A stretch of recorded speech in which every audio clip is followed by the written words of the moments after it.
I think sales or influence is an extremely important thing that you need to get good at, not for the sake of making money and improving your own life, but for other people's lives. And you're not doing, if you're a personal trainer, if you could be better at influencing, you could change someone's life. And if you're no good, that's your fault that you're not able to help that person. And I think in our industry, there's people who are scared of sales because they have a negative perception of what it really means. What's up, fitness friends? Welcome back to the Future of Fitness podcast and interview series. This is your host, Eric Malzone, and this is episode number 122. Talk to Matthew Januszek. So Matthew is a seasoned veteran of the fitness industry. He has built a company that is worth well over $30 million.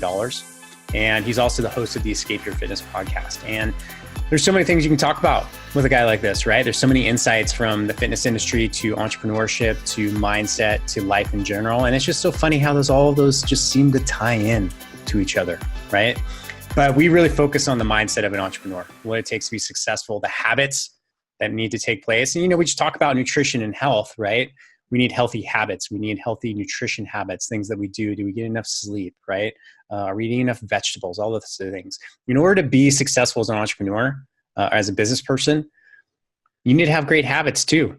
So we dig into it. It was awesome. So before we get into the episode and much more about Matthew, I want to tell you this episode is brought to you by CertifiedCourseCreation.com. Yes, it's a big deal nowadays, you guys. Getting your certification out there, getting online courses can be so lucrative and so impactful. You're probably wondering, well, why don't I have my own? Well, maybe now is the day. Today is the day to check it out. So go to CertifiedCourseCreation.com. You'll find out much more. There's an application there. But what do?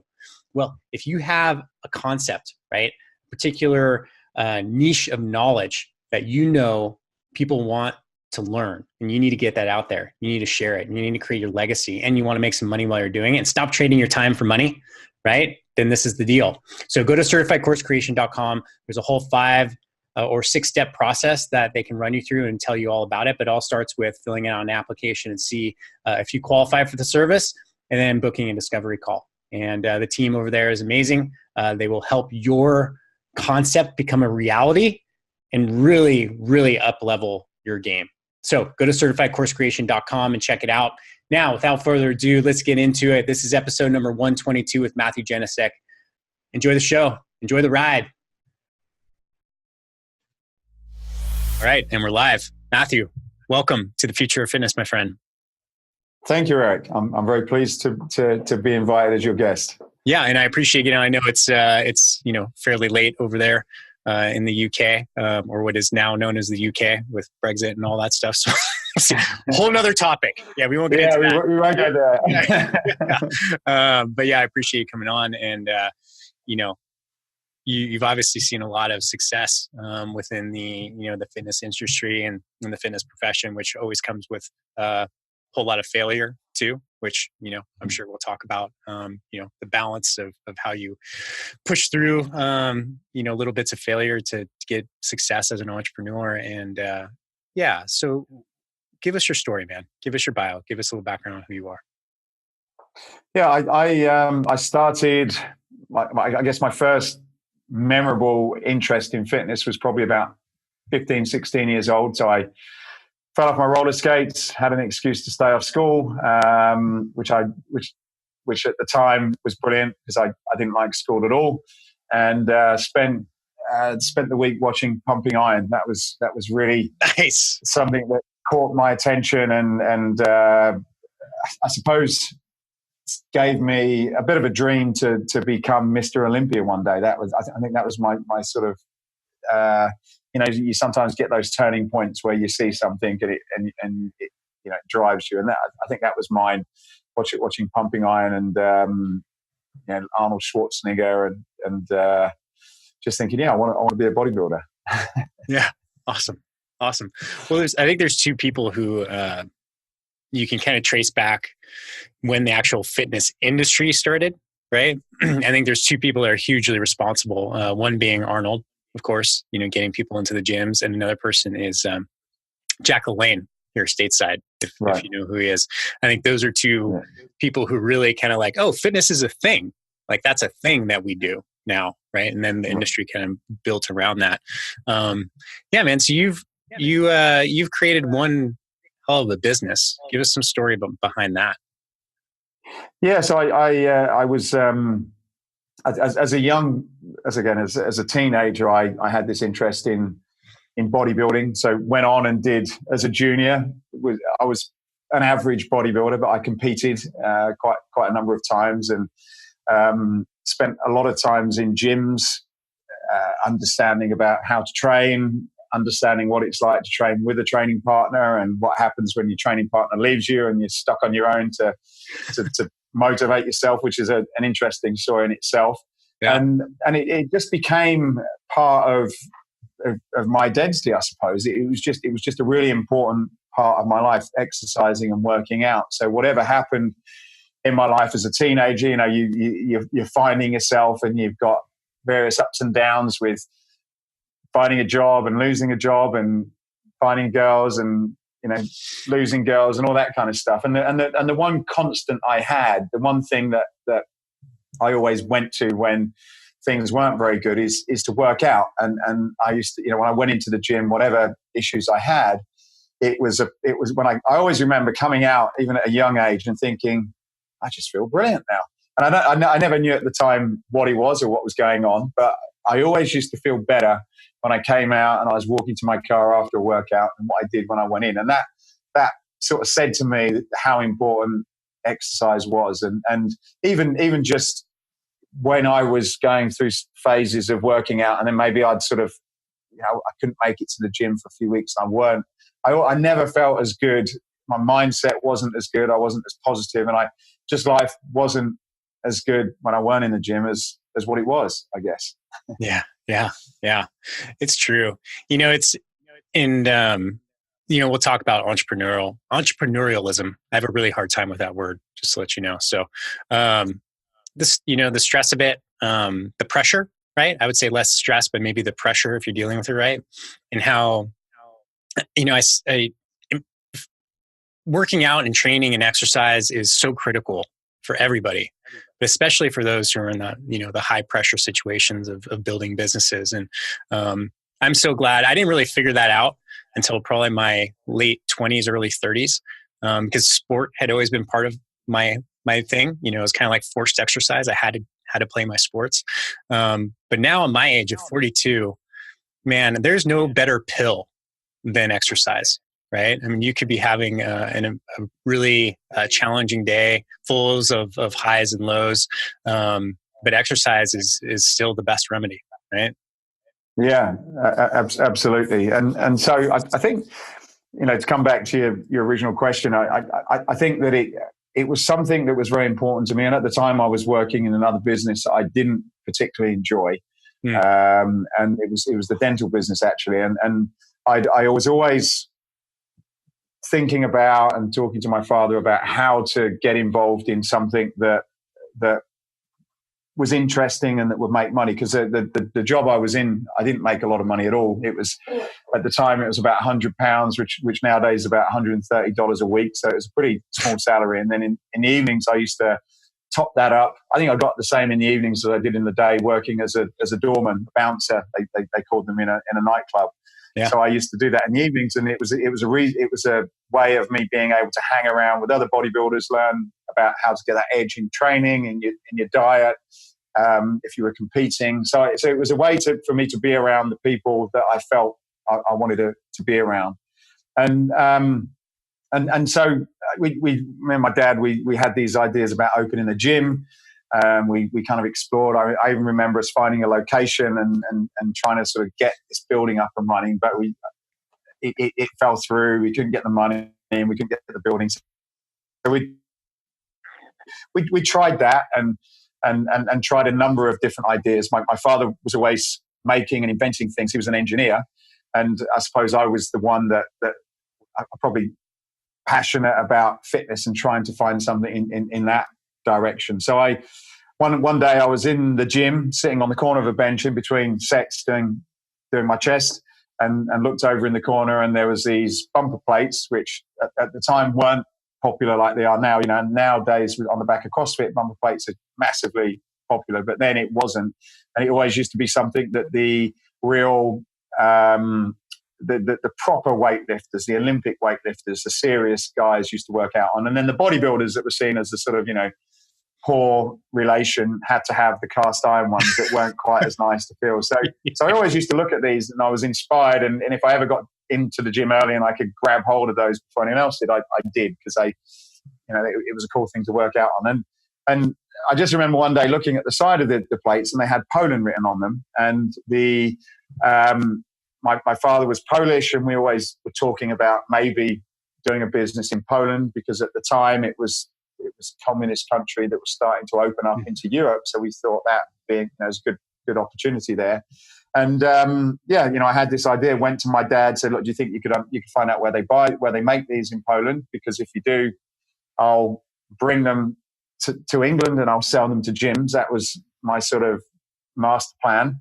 And to cut a very long story short, that's what happened. He managed to find a factory. Through some relatives, aunts and uncles, we found this company in Poland that were making them, and we brought them back to England. And we started from a spare bedroom to where we are today now, where we're in about 80 countries around the world, providing most of the major fitness brands with weights and functional training equipment. Yeah. How long ago was that? When did you guys actually form the company? We probably, the idea had been going on a long time, but I think when we formed it and actually had our first sale, it was 1998. So last year was our 20th year that we've been going. Yeah. Sounds like your father was, or is, I don't know, quite the mentor for you. Yeah, he was, he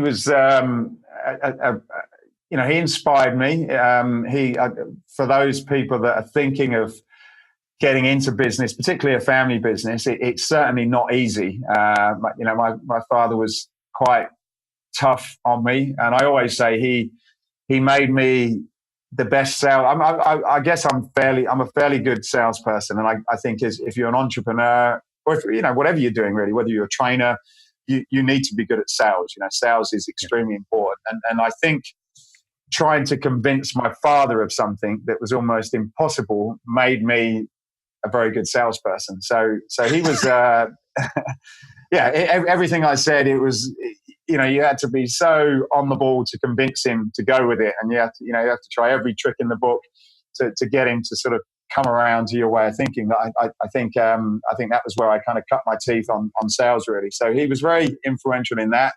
And, also pushed me quite a lot. And I think he had an extremely, sort of hard work ethic. He came from Poland, didn't have anything himself, so the only way he got anywhere was working extremely hard and extremely long. And I guess being around him and seeing what he did rubbed off of me. And I suppose I realized at a young age that if you want something, you're going to have to work hard to get it. And certainly in business, I've not met anybody that's been successful that has had it easy. Anyone I've met it's been extremely hard to build a business. And if anyone tells you it's not telling you the full truth. Yeah, I agree. It's that, one of the things that bugs me the most about the modern kind of age of the fitness industry is all these promises of like 6 figures in 90 days, right? Like it drives me crazy. And, it's interesting. You mentioned sales as an entrepreneur. I just finished up a book by Peter Thiel, one of the co-founders of PayPal. And he had this line in there that just struck me. And it'll probably get you too. He's like, if you're an entrepreneur, look around.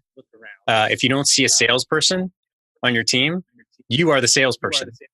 I think that's a revelation that a lot of people, in any entrepreneurial venture or, especially in the fitness industry, is people don't understand, like, no, you are the salesperson. You have to learn how to sell. Yeah.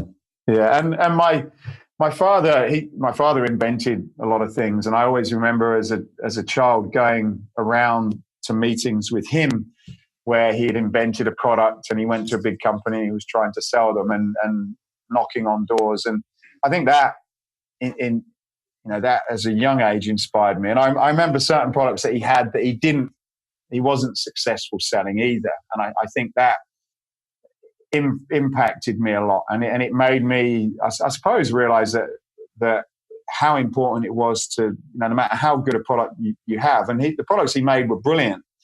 They were really, really good products, but unless you can convince somebody to buy it, then it's worthless. And so I think my father and myself have made a good partner, because he was the sort of engineer, he was the sort of operational person, and I was the person that would go out there and sell and market and take those ideas to take those ideas to the industry. And I think some people have the wrong impression about sales, and they see it as a negative thing. Whichever end of the fence you're on, it's like, well, that's not a good thing. But as several people have said to me, we do a podcast, and I met several people in the fitness business, and they've all said, look, unless nothing starts until a sale is made. Yes. And really, I think a sale is not, it depends how you look at it, but it's not being pushy and sort of, sneaky and sly. It's really about explaining someone how something can improve their life. And if you're a bad salesperson or a bad communicator, or if you're not able to deliver that message in the right way, then somebody could be missing out on something that could change and impact their life in an extremely positive way. Even if it's a message, even if it's an idea that, a personal development idea, if that goes over people's head and they say, I don't believe that, then, by not persisting and finding the right way to communicate them, you're sort of not giving someone a great opportunity in life. And that's same for children, that's same for family, that's same for relatives. So I think sales or influence is an extremely important thing that you need to get good at, not for the sake of making money and improving your own life, but for other people's lives. And you're not doing, if you're a personal trainer, if you could be better at influencing, you could change someone's life. And if you're no good, that's your fault that you're not able to help that person. And I think in our industry, there's people who are scared of sales because they have a negative perception of what it really means. Yeah. I've gone a bit of a rant now, haven't I? Oh, it's beautiful. Yeah, it's beautiful, and it needs to be heard. It really does, because I think you're right. And, especially stateside here, the connotation, you think sales, it's the first image that goes into everyone's mind is like the used car sales guy, right? Or the insurance sales guy, right? Who's, wearing kind of a cheap suit. Hey, let's close it. ABC, right? Always be closing. That's what they think of. And it's just, sales is what makes the world go around. And anytime, in any transaction that you have in your life, and there's a lot of transactions. Just before this, I was talking to you about a tenant, right, that I have in Santa Barbara, right? And, we're trying to transition tenants, and I was trying to sell at that point. I'm like, listen, give me 10 minutes of your time to meet this new person tonight. You don't have to do this weekend. Your life would be better. Right? And I was like, oh God, this is sales again. It pops up in everything we do, from our interpersonal relationships to business to, even when I try to sell my dog to do something, right? It's one of those things. I think it's really, really important conversation. I love what you said, because you just shifted the mindset on sales, right?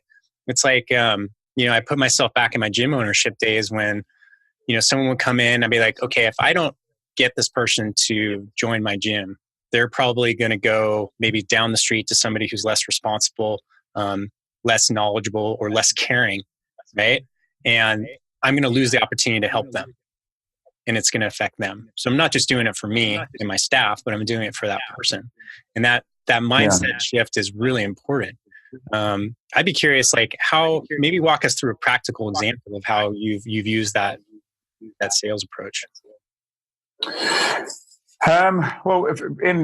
We invest a lot in our company in our sales team to do that, to be good at selling. And again, however you use the word, as I said, some people don't like to use the word, but I think it's helping people make the right choice. And sometimes a good example is I have a family business, and I work with my brother's sister's wife, brother-in-laws, sister-in-laws, and in a lot of cases we're talking the same language. We all speak English. We've known each other all of our lives, And yet, in some cases, we may as well be one of us may as well be speaking Chinese because they don't fully understand what you're trying to say, the point you're trying to make. And so it's very much, it's not just about, sales is about listening, as we know. It's not about talking and selling. It's about listening. It's about understanding. And they say, you've probably heard this a load of times, but there's a reason we've got two ears and one mouth. And that's really how to approach, if you want to influence somebody, you need to understand what influences them. You need to be talking the same language. And that doesn't mean speaking English. That means talking a language that they understand. Relate what you're doing to those people. Understand where they're at the moment and go see if you can meet them where they are, as opposed to try and get them to meet where you are. Because you're probably your view on, you probably can see things that they can't. And I think that ties in a similar position to business. When you start a business, if you're an entrepreneur, you have a vision and a dream that no one else can see because you're an entrepreneur. You see things. You've created a reality that hasn't existed before. So to expect that your wife or your business partner or anyone else can understand that is a little bit unrealistic because you've imagined something that doesn't exist. It's only in your mind, and the next job is for you to make that vision a reality. It's like having I don't know if you've seen one of these sort of black and white dot to dot pictures. You're in a coloring book that the children have. You've got this black and white thing, and you can't quite work out what it is. But then you start coloring in the numbers, and suddenly you from all these lines you get a beautiful picture, and that's what a vision is like. And so what you have to realize is whether it's selling a business idea or creating a business idea or getting people to follow you or getting people to want to buy from you, what you kind of have to do is you have to be able to get them to see that picture and then move towards that picture. And that applies to sales. That applies to, when they talk about, setting goals for your business and looking at your goals on a regular basis. The same principles apply is that you need to make that picture very colorful, and you need to keep looking at that picture, because if you're not totally focused on it, suddenly you've got all these different pictures and your mind doesn't really know where you're going, and then you're trying to get people behind you, and it takes a long time to get there. So the clearer the picture you've got, the easier it is for you to help them see that picture, and the more chance you've got to be successful and the people that you're looking to influence. So I don't know whether that answers your question at all. Yeah, I'm not sure either, but it's a beautiful analogy. I really like it. Yeah, it's true. And I always, my wife actually reminds me quite often. She's like, Eric, like I'll start spouting things out of my head that I'm talking about or ideas, and she'll be like, I have no idea what you're talking about, right? And she's like, not everyone thinks like you, and you can't expect people to think like you. And creating that vision that we have in our heads and then being able to translate and then communicate that over time, it's a skill. And you've seen over. I'll give you another analogy. So we develop a lot of products, and so with the story I sell is in our brochure we're probably quite known for these colourful tractor tire types of products. So probably 5 years ago, we saw in a lot of CrossFit gyms, they were getting tractor tires and they were flipping them. It's a great exercise. It's a squat, it's a deadlift, it's a push. So, gets your heart rate up. So, but the problem is with the tractor tires is that they get you very dirty. It's not the sort of thing that my mum would probably pick up. But the movement is something, as my mum gets older, it's a great movement for her to be doing. Sure. It's all lower body, back, everything. So great exercise. So how could I get my mum to do that? So we were thinking about the idea, and we came up with this soft foam tire that's nice and colourful. It's got some big numbers on it. It's got handles on it. You can do all types of exercises. So before we had that idea, that didn't exist. Okay, that didn't exist in the market. You couldn't buy one. And if you and I had a conversation about it, you'd be like, "What are you talking about? I don't know what you mean." So, but if you think about the computer you're looking at, the table you're sitting at, the chair, all of those things at some point started as an idea. Somebody imagined that idea. Right. And then maybe they sketched it out. Then they started talking about it, and they created that idea so that one day that thought became a product that we're now selling, and it's in thousands of gyms around the world, and thousands of people work out on it every day. But it started as a thought, and it's the same way, like probably a conversation with you and with your wife. Your wife's saying, "Well, people don't understand you," and our jobs as entrepreneurs and business people is to paint that picture and meet people where they are, so that they can see that vision. Because it's no good just you and I and entrepreneurs seeing that on our own, because we're not going to deliver that on our own. We need people to go away and help us deliver that. And I'm talking about in a business sense, but you could apply it to anything else. So in order to do that, we have to be very, very good at painting pictures or explaining things in the way that people understand. And some people are visual, so I'd sketch it out and put some pictures, and they're like, yeah, I get it. Some people are auditory, and they have different ways of understanding things. Some people are logical. So you have to sort of meet them in the same way. But the principles apply, that you need to be able to share that vision in your mind with other people. So they're like, oh, okay, I get that. And Eric, I'm going to now follow you to where you're going. And as an entrepreneur, if you can't do that, you're not going to be a successful entrepreneur. You're going to work for yourself, and you're going to be frustrated because you're doing everything, and you're not going to ever have a real business. You're just going to have a job with you and someone else that sticks with you, if that makes a bit more sense. Yeah. It's great. I agree. It's one of the topics, that we had chatted about before recording too, was habits for entrepreneurs, right? Things that, over almost a 21-year span, now you've built up your business to a very high level. It takes time. And I think, there's so many parallels, in my opinion, Matthew, between fitness and business, right? Or health and business.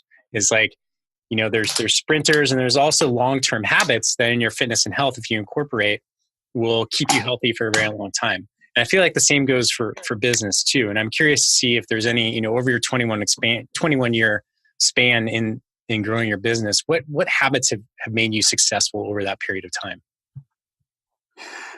Yeah, I think you're right. Habits are very important. When I started the business, I didn't realize that I needed to have them and the importance of them. As I've gone into business, it is really important to have those things that you do on a regular basis, and you just make those part of what you do. Because when in a business, there's so many unknowns that are thrown at you all the time, whether that's on a daily, weekly, monthly, or if you've had a business over 20 years, every 2 or 3 years, things change totally. So what worked when you started isn't going to work anymore. When we started, there was no internet. We didn't have any email. We had a fax machine, and then internet came along. And I was having a conversation with a friend last night about things like Instagram. Just a few years ago, Instagram wasn't around, and we were creating videos and we were hosting them on our website, and it was very difficult to share things. So things change at a regular basis, but there's certain, as you say, principles and disciplines that are really important to have and get in place. And I guess I've not totally thought about it, but the ones that sort of come to my mind straight off, the first one is that if you're not in the best shape that you can be, whether that's as a husband, father, business owner, whatever your role is, then you're going to really find it difficult to help others. And sometimes that can be seen as being a little bit selfish. It's like, oh, well, why are you going to the gym before you come to see me? Or why are you going to the gym before you come into the office? And there's a reason I do that. So I landed in London on early Monday morning. So I flew from Boston to London. And first thing I did, I landed, I have my green drink, which I've got here.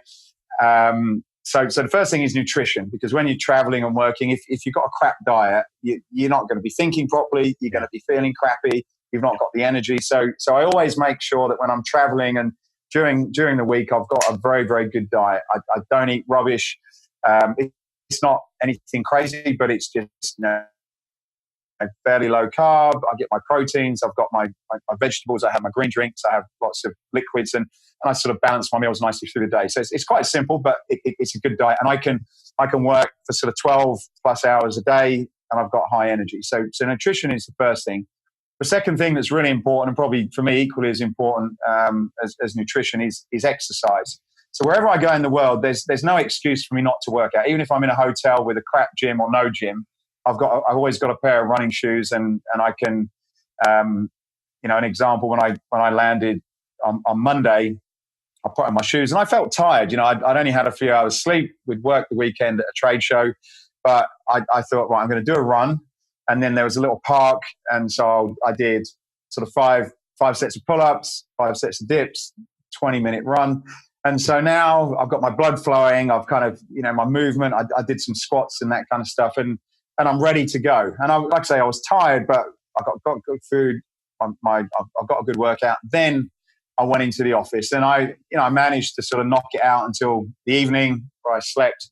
Now, if I hadn't have done that, I could have probably had some bad food, because when you're tired, you eat sugars and rubbish. I could have gone out for a meal and had a glass of wine and missed my workout, and I'd have probably felt it the whole week. So those are two really important things.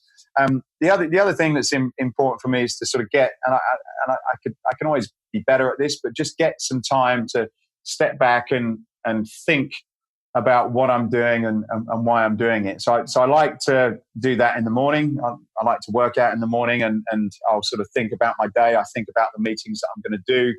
I think about what I want to get out of the meetings. What's the reason we're doing it? How could I make the most of it?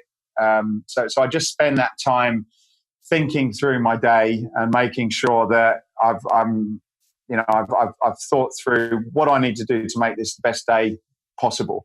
And if I've got a meeting at some point in the week, I'll kind of think through my week and make sure I've booked some time in to go through a presentation or something. And then a lot of times when I'm running, I'm kind of thinking and putting notes in my phone, because that's a good idea. I find exercise helps stimulate ideas in my mind. So I think there's a bunch of other things in terms of practical stuff I do within my business. But as an individual, if I've got my diet right, if I'm working out right, and I have that time just to think about where I want to go, then I'm in a good place. Yeah. It's really, a couple things that, just to really cement what you're saying too is, I think people forget that you are the number one asset. If you're an entrepreneur, right? If you're the top head of a company, whatever it is, you're the number one asset. And if you looked at it objectively and critically, wouldn't you want that asset to be as vibrant and energetic as possible, right? So take care of yourself, right? That's basically, if we run ourselves, and I've done this to myself numerous times over my years, is I push so hard that I run myself down, and I stop taking care of those little habits that you're talking about, the exercise, nutrition, reflection, all of those. And if you're the one making the money, right? Even if, let's say, you're a personal trainer, right? And you're right now at this point in your career, you're trading time for money, literally. If you're not taking care of yourself and you're not operating, you miss a week or 2 weeks, man, it's not good, right? And it goes, all the way up to the top of someone who's, at the top of a 21-year-old company that does quite well. And the other thing, when you talk about that, very few of us actually take the time to set our intention for the day and walk ourselves through it. Like, how's this meeting going to go, right? How's this podcast interview going to go? Like, how are these things? And I think that's a really powerful, when you're doing that, how much time do you put towards setting your intention and kind of reviewing the day in your mind before it happens? Is that something that you set like 10 minutes in the morning? Do you just do whenever you exercise? How do you work that ritual in? Yeah, it's about 45 minutes a day. And then I like at the end of the week, I tend to, on a Friday afternoon, I'll, before I go to the gym. So I live on the West Coast. Unfortunately, on Fridays, things quieten down after lunch. So I normally start early on a Friday. I'll work till sort of mid-afternoon, and then I'll head to the gym. But I'll sit in the coffee shop for half an hour or so, and I just review, flick back through my meetings, think about where I want to go, what my sort of long-term yearly plan. Make sure that they're aligned. In some cases, it's like, have I am I really moving things forward in terms of where I want to go or not? If I'm not, then I sort of, I kind of diarize it, because I think it helps writing down what's going through your mind. It kind of clears it out a little bit. I don't know what the process is, but it sort of helps me become a lot more aware of those. So I put it in a diary, and then next week I'll kind of actively put some of those additional things in if that's not happening, or I'll change a course. And I think if you're planning forward and then reviewing back, then I think you're in a good position. Then when I get into the gym, that stuff, on a Friday I put music. On a Monday to Thursday I tend to listen to podcasts to sort of feed my mind with ideas. But on a Friday I'll listen to some music. So I've not got anything going in. I'm just letting my mind work stuff through and thinking through ideas and making notes. And then I'm kind of ready for the weekend then. And I admittedly, I do work quite a few weekends, but I do think it's important where you can to have that time where you're actively changing gear, or you're doing something different. Because if you do work constantly, then it's very difficult to get that time to reflect. I find you could be so busy just doing stuff, and that's when you're tired, your brain's tired. Some of the decisions and things you agree to, you probably think, oh, actually, that wasn't very good. So although the sort of word of the moment is that work hard, hustle, 24/7, that kind of thing, it does apply, and there's no shortcut to business, and it's not easy. You do really need that time where you also step back, because I think it's just like if you're working out, if you're an athlete, you're training to be the best in the world, but there are some times where you need to, one of the days needs to be you're doing some flexibility or some movement type of training, and then other days you're banging the weights and you're working really hard. Unless you've got that kind of balance in your workout program, you're not going to be a great all-rounder. And I think that's the same as an entrepreneur. There's so many parallels between being an entrepreneur and an athlete. Certainly a lot of the athletes I've spoke to really, really, tell those stories. It's very, very similar, both from mindset, both from training your body, attitude, preparation. There's a lot of similarities between that. So I think getting that rest in, even if it's just one day, is very important. Yeah, it is true. I mean, first of all, what podcast do you listen to? Curious. The ones at the moment I'm listening, I kind of flit around, and I sort of, depending on the area that I'm looking for the most help in, so if it's marketing at the moment, I like Gary Vee. I think and sometimes I'll just go back and re-listen to stuff just to give me a bit of a boost. I like some of the stuff, not all of it, but some of the stuff he does. I like Ed Milet. I think he does some really, really interesting, has some really interesting guests. I like Tom Bilyeu. I think he has pretty interesting podcast. I like Joe Rogan more for entertainment than anything else. There's a new one I've just listened to. I'm trying to think of the name. Ben Greenfield. I think he does some pretty interesting stuff as well. So I'll kind of get recommendations, and sometimes I'll listen to someone for just more a case of who they have on as a guest. Mm-hmm. And then, if it's a subject that's relevant, if we're developing a strength product, and, I'll kind of do a little bit of a few weeks on strength training for a while, and just to sort of get myself up to speed with what's going on. So it's very, I try and make it very specific to where I'm going, as opposed to just listening without any intention. Yeah. It's interesting. I had Mike Arcee on the show from Loud Rumor, and I asked him about educating himself and all that, and he's like, "Well, you read what you need, right?" Same goes for podcasts. Is like you can read consistently just to be in the practice of it, but really picking up books that you need in the moment that that benefit you directly, and the challenges you're facing right now are huge. And Matthew, you have a podcast too, right? Tell us about that show.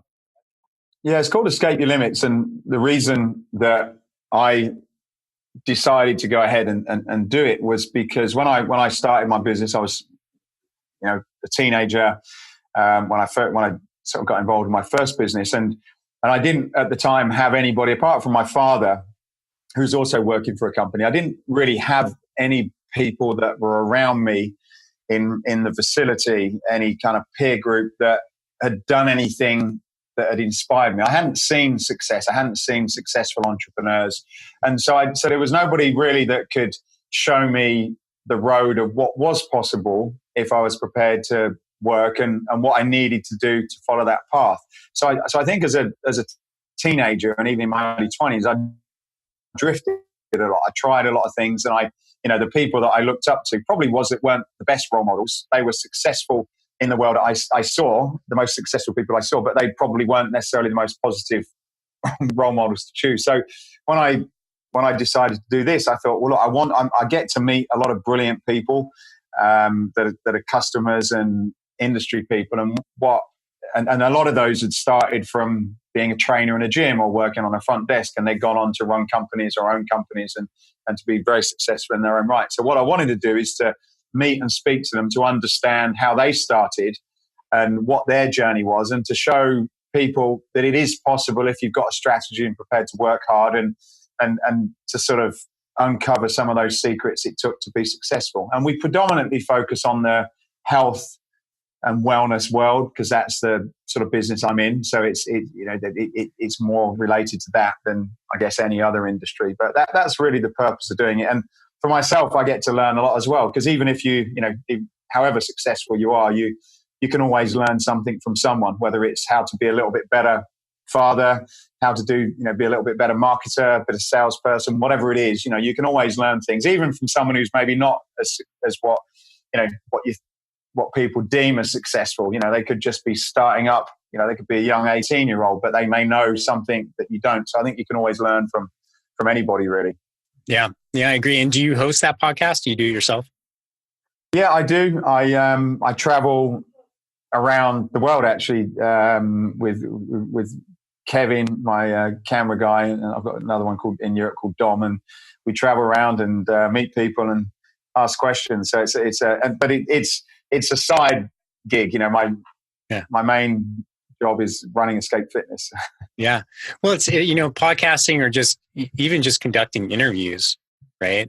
And what a great way to learn, I got you essentially on the hot seat right now. I can ask you any question I want and you kind of have to answer, right? In some weird way. Yeah. and the other thing about that is one of the things that I hear quite a lot is that, well, what happens if you don't have a mentor? What happens if you can't afford a mentor? Yeah. And I always say, well, that's very true. But if you take the time to look and listen, okay, it's not quite the same because you can't ask them the exact questions. But podcasts, for me, are virtual mentors. I can listen to some of the best people in the world about any subject that I decide to think of, and I can listen to them talking to someone and see how they answer questions. And to be honest, I find now podcasts more useful than books, because with books there's a lot, to make a book there's obviously a lot of fillers and you have to kind of tell a bit of a story. In a podcast you get straight to the action. Someone will ask a question and they will tell you exactly what it is. It's live, it's uncut, and so if you really want to learn something, I think podcasts are a brilliant way of being able to get that little edge that that you need to be successful. And the missing part is us. We've just now got to go out and apply that, which is probably the most difficult thing. We can listen to lots of information, we can go to seminars, but the difference is, are you going to do anything about it on a consistent basis to change your course? Yeah. And most people struggle with that. Yeah, I agree. And one of the things that I've focused on, and just it was whatever you want to call it, New Year's resolution or just a renewed focus of 2019, is I picked my 2 favorite books from 2018, and I'm now rereading them again and actually applying it, right? Like some of the things, I picked one that's, on mindset, I picked one that's on business. And I think that's a big thing is people are always consuming, right? Where there's so much content. So much information.